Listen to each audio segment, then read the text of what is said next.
Welcome to Zarila HOA Stories. Before we start, tell me which country or city you're watching from. Now listen carefully, because what happened next left an entire HOA board speechless. One morning, Mark stepped outside his house and froze. His old pickup truck, the one he'd parked in his driveway for years, was hooked up to a tow truck. The HOA president, Mrs. Collins, stood nearby with a smirk. "It violates our new appearance code," she said. Mark calmly asked her to unhook it, but she waved a clipboard. Rules are rules. He didn't argue, didn't yell. He just smiled and said, "Go ahead." That silence unsettled her, but the tow driver drove off anyway. The next day, HOA members gathered for their meeting, until several black SUVs rolled up in front of their office.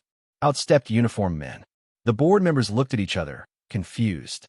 Moments later, Mark walked in, wearing the same calm smile, this time dressed in a military uniform.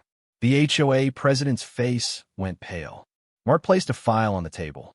"You towed a government vehicle used for veteran field training," he said quietly. "That truck was under federal registration." Mrs. Collins stammered, We didn't know." Mark leaned closer. "You never asked."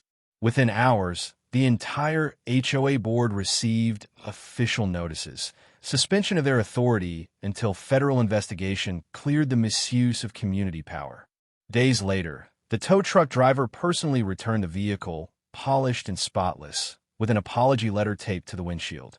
Mark didn't brag. He didn't post online. But everyone in the neighborhood learned what respect truly means that week. They never touched his property again. And the HOA?